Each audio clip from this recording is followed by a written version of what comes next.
factor in pushing the Iraqi government to finally do what they should have been doing all along. Let me bring you back to October 10th of 2002 when the Senate had to vote on the authorization to go to war.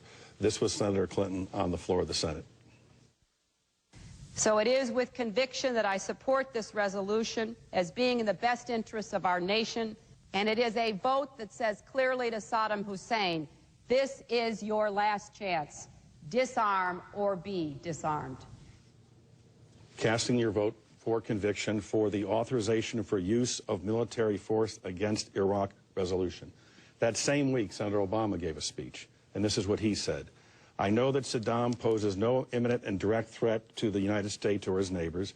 I know that even a successful war against Iraq will require a U.S. occupation of undetermined length at undetermined cost with undetermined consequences.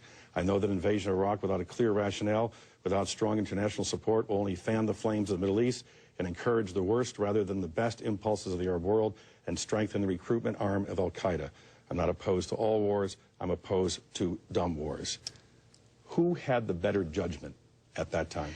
Well, Tim, we didn't need to make any efforts. My belief was we did need to pin Saddam down, put inspectors in, but I said I was against preemptive war. I spoke out against it. But let's look at the, wait a minute, let me finish. Let's look at the entire context, because by 2004, Tim, by the summer of 2004, Senator Obama said he wasn't sure how he would have voted.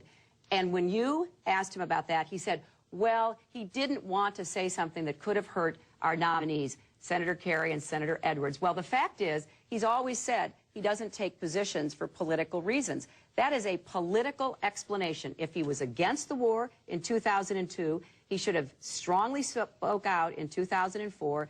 He should have followed what he said in his speech, which was that he would not vote for funding in 05, 06, and 07. That is inconsistent with what he is now running his campaign on. The story of his campaign is premised on that speech. The viewers can read the transcript from November 11th when I did talk to Senator Obama about this. He also added that from his vantage point, the administration had not made the case, but let people read it and make up their own minds. I want to stay with your vote because that same day, Senator Levin offered an amendment, the Levin Amendment, and this is how the New York Times reported it. The Levin Amendment called for the UN to pass a new resolution explicitly approving the use of force against Iraq. It also required the president to return to Congress if his UN efforts failed. Senator Levin said, allow Congress to vote only after exhausting all options with the United States. You did not participate in that vote. You voted against Carl Levin, who was saying give diplomacy a chance, and yet you said no. You voted to authorize war. The resolution you voted for, Robert Byrd said was a blank check for George Bush. Ted Kennedy says was a vote for war. James Carville and Paul Begala said anyone who says that vote wasn't a vote for war is bunk. Well, Tim, if I had a lot of paper in front of me, I could quote people who say something very differently. So I know you're very good at this, and I respect it, but let's look at the context here.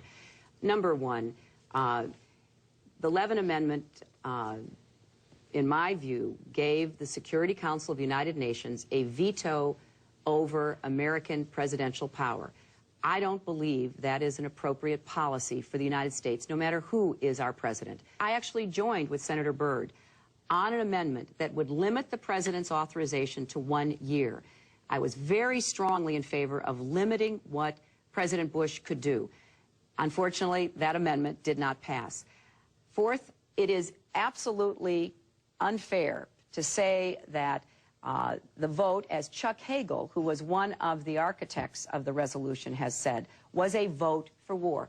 It was a vote to use the threat of force against Saddam Hussein, who never did anything without being made to do so. The title of the act was the Authorization for Use of Military Force Against Iraq Resolution. But, you know, Tim, that was exactly what would happen if we weren't successful with the diplomacy and if we weren't successful in persuading Hussein to do something. And let me just add here, his own people. Now, we can sit here and argue about 2002, or we can say what has happened since and what needs to happen going forward in the future.